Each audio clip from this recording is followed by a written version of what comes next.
Good morning, and thank you all for joining this session on global trade disruptions, what businesses should know about tariffs, trade actions, and supply chains. My name is Liz Lowe, and I am a partner in the International Trade and Logistics Group at Venable in Washington, D.C. The last 4 years brought global trade and the importance of the supply chain to the forefront. While many may have been hoping that a change in administration would mean a rollback of many of the trade actions put in place by the last administration, as you will hear in the next 20 minutes or so, that is unlikely to be the case. The focus of this presentation is to highlight 3 areas that businesses should be monitoring and preparing to address in the coming months. Specifically, potential changes to the various tariffs put in place during the last administration, the U.S. focus on addressing forced labor issues in China, and the potential for new and expanding sanctions programs, all of which could have a major impact on supply chains. Before diving into the 3 primary topics, it is helpful to take stock of where the Biden administration is now and the position the administration has taken thus far on trade issues. The Biden administration shows no indication of stepping away from its tough stance against China. The administration has already met with partner nations at the G7 meeting to discuss joint concerns over China's trade actions and its human rights abuses in the Xinjiang Uyghur Autonomous Region. Between a highly contentious first meeting in Alaska between Jake Sullivan, Antony Blinken, and their Chinese counterparts, and China's indication that it is unwilling to compromise, a rollback of any of the China tariffs is unlikely, while an increase in additional sanctions and related pressures is likely on the horizon. President Biden has also cited concerns over U.S. supply chains predominantly sourcing from unfriendly or potentially unfriendly nations, as well as economic competitors such as China. The results from the supply chain review, initiated by Biden in February, will likely influence the administration's trade policy over the next 4 years. This is a process that we are monitoring closely, and we recommend businesses involved in the supply chain take note as well. The term tariffs is now commonplace, but what many people don't know is that there are several different sets of tariffs that impact different subsets of products. Further, these different tariffs are implemented by various U.S. government agencies. First, we have the Section 301 tariffs on Chinese goods. There are currently 4 different lists of products subject to these tariffs, with additional applicable duty rates ranging from 7.5% to 25%. A 5th list, referred to as List 4B, is currently suspended. There are also Section 301 tariffs unrelated to China, such as those that were in place as a result of the Boeing-Airbus dispute, and those related to the Digital Services Tax investigation. The Section 301 tariffs are implemented by the Office of the United States Trade Representative, or USTR. Next, we have the Section 232 tariffs on steel and aluminum from most countries. Exceptions include Canada and Mexico, along with a few others. The applicable additional duty rates for products subject to Section 232 tariffs range from 10 to 25%. Section 232 tariffs are implemented by the Department of Commerce. Section 201 tariffs are currently in place on solar panels from certain countries. These tariffs are implemented via the US ITC, and the additional applicable duty rates started at 30% in 2018 with a planned 5% annual reduction. The above-mentioned tariffs are all applicable upon import of goods into the United States. The other type of tariffs that businesses should be aware of include retaliatory tariffs, put in place by countries whose products are subject to Section 301 or Section 232 tariffs. For example, China has retaliatory tariffs in place against a variety of U.S. goods. Another important point to note, the Section 301, Section 232, and Section 201 tariffs apply in addition to any other applicable tariffs, such as the general import tariff and anti-dumping or countervailing duties. As such, a single product could be subject to numerous tariffs and duties, thereby substantially increasing the cost of that product. All that said, there are ways to mitigate the impact of tariffs. This is something that I, along with the rest of the International Trade and Logistics Group at Venable, have been focused closely on for the last several years. A few practical steps to consider. First, confirm that you are using the correct harmonized tariff schedule classification. This can be done through a classification review by a customs attorney, customs broker, or by requesting a ruling request from U.S. Customs and Border Protection. Second, determine whether to seek an exclusion request.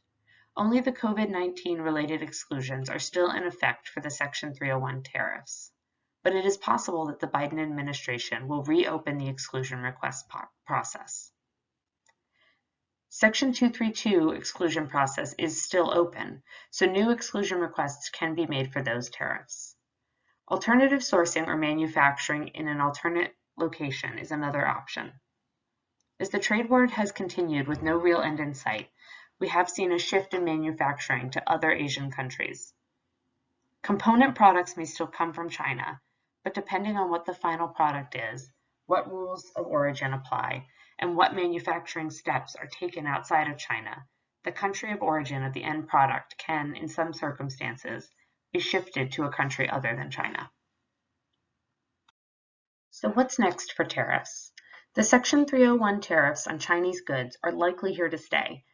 USTR and the Biden administration have stated that the tariffs are legitimate tools and that they will consider all tools to counter China's trade practices and human rights abuses.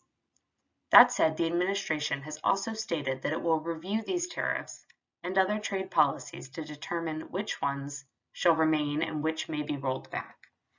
Any potential rollback on the China tariffs would likely only impact products on lists 3 and 4.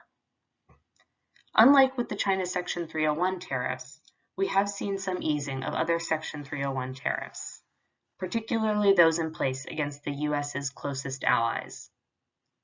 For example, the tariffs in place on EU and UK products as a result of the large civil aircraft dispute have been suspended for a 4-month period.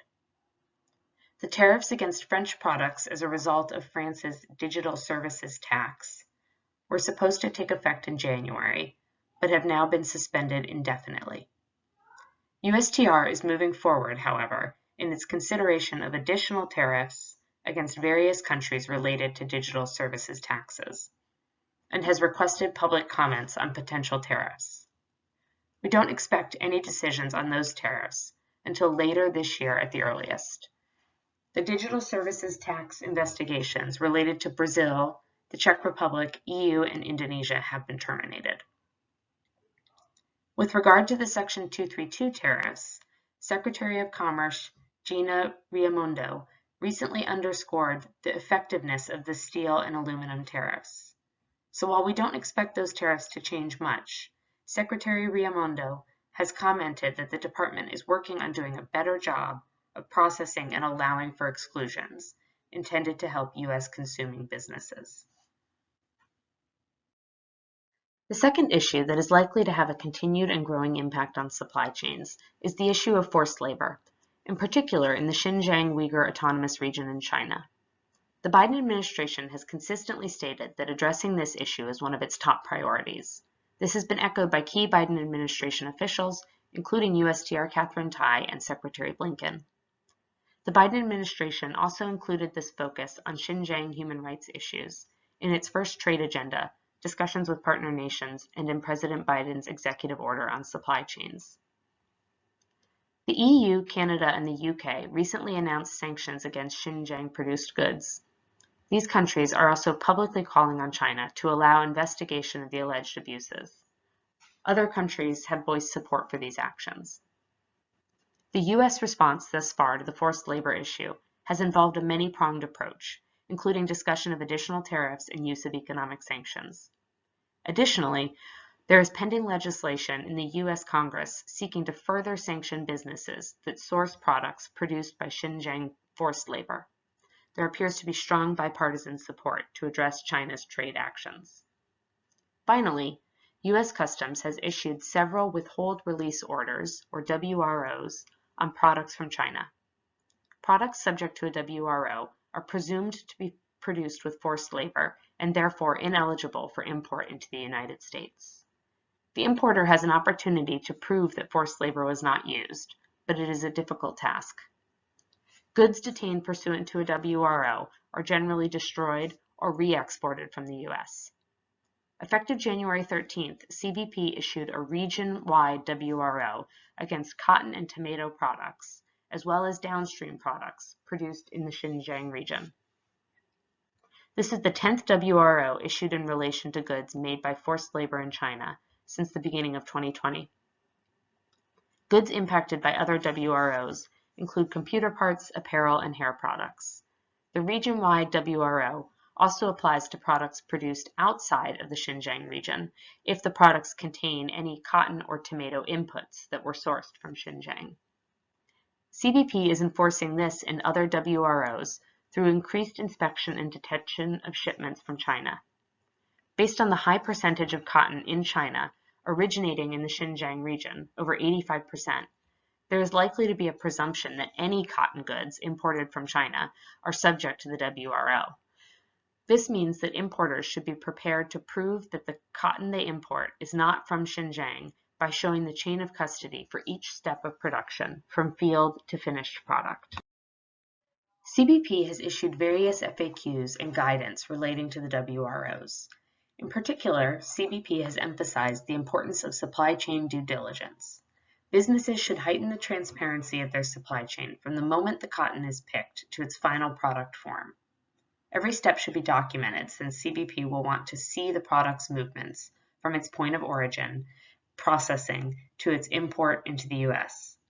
Engaging third-party auditors to verify the supply chain is a proactive step to consider. Examples of ways to prove chain of custody include affidavits identifying where raw cotton was sourced, purchase order invoice and proof of payment for yarn or raw cotton, list of production steps and production record, transportation documents, and employee documents.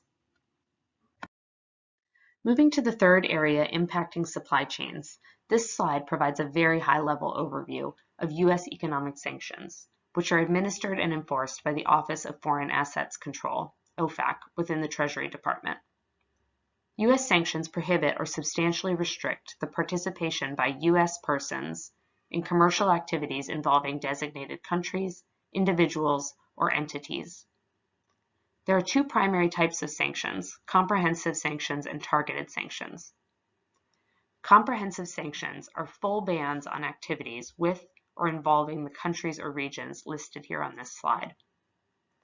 Targeted sanctions are narrower and apply to specific individuals, entities, groups, or even vessels that are included on OFAC's Specially Designated Nationals List, or SDN list, and to certain entities owned by entities or individuals on the SDN list. Another type of sanctions is sectoral sanctions, which were established under the Russia and Ukraine-related sanctions program.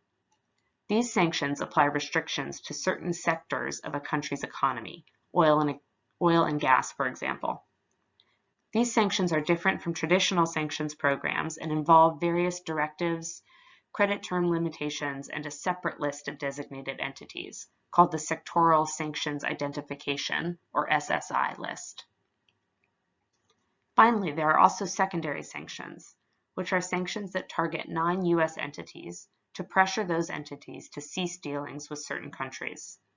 Under secondary sanctions, a non-U.S. entity that engages in certain significant transactions with an embargoed country or entity can itself be blocked by the U.S. government or placed on the SDN list, essentially cutting that non-U.S. entity off from the U.S. market. One quirk of U.S. sanctions that makes due diligence more difficult is the 50% rule. The 50% rule says that any entity that is owned, directly or indirectly, by one or more SDN is itself considered an SDN, and therefore U.S. persons cannot engage in activities with that entity without prior authorization from OFAC. OFAC does grant certain authorizations, including general licenses and specific licenses. General licenses are available to anyone who meets the criteria of the license and include, for example, licenses to export certain foods, medicine, and other humanitarian goods to certain embargoed countries. Specific licenses are issued to a specific individual or entity and tend to be much more limited in scope and duration. Sanctions have been used recently as another tool to address human rights concerns in China. The SDN list already listed Chinese officials and organizations tied to human rights violations in the Xinjiang Uyghur Autonomous Region, but in a coordinated move with the EU, Canada, and the UK, the US designated further individuals to the SDN list in March. In response, China issued new sanctions against US, Canadian, and UK officials at the end of March and dropped products from certain US companies. Businesses should continue to monitor the situation and cross-reference Chinese entities they do business with to ensure compliance with OFAC's SDN list. As China-US relations continue to be contentious, it is unlikely that the Biden administration will take a softer stance with sanctions, at least with respect to China. It is possible, however, that other sanctions programs, such as those against Cuba and Iran, may be rolled back. It is important to ensure that importers, exporters, and all members of the supply chain have robust sanctions compliance programs in place to help avoid sanctions violations. OFAC recommends that such programs include due diligence of business partners and vendors, including screening of all parties involved in a transaction against the consolidated screening list. There are lists other than just the SDN list that designate individuals and entities with whom U.S. persons are restricted on dealing, including the Bureau of Industry and Security Entity List and Denied Persons List. These lists are incorporated within the consolidated screening list. OFAC also recommends having a written sanctions compliance policy that is endorsed by management and is actually enforced internally. Periodic training on a company's compliance policy, as well as on the basics of U.S. sanctions, is also recommended. In the event that a violation does occur, the biggest mitigating factor to potential penalty is a voluntary self-disclosure. Such disclosures are only deemed voluntary if submitted prior to OFAC's knowledge of the potential violation. This further underscores the need for a robust compliance program, policy, and protocols, which allow a company to identify potential violations early and take actions to mitigate the same. In sum, businesses should expect continued and expanded actions by the U.S. in particular that have real impacts on global supply chains. Increasing due diligence and transparency in supply chains is going to be key to mitigating these impacts in the months and years to come. Thank you for listening, and I'm happy to take any questions.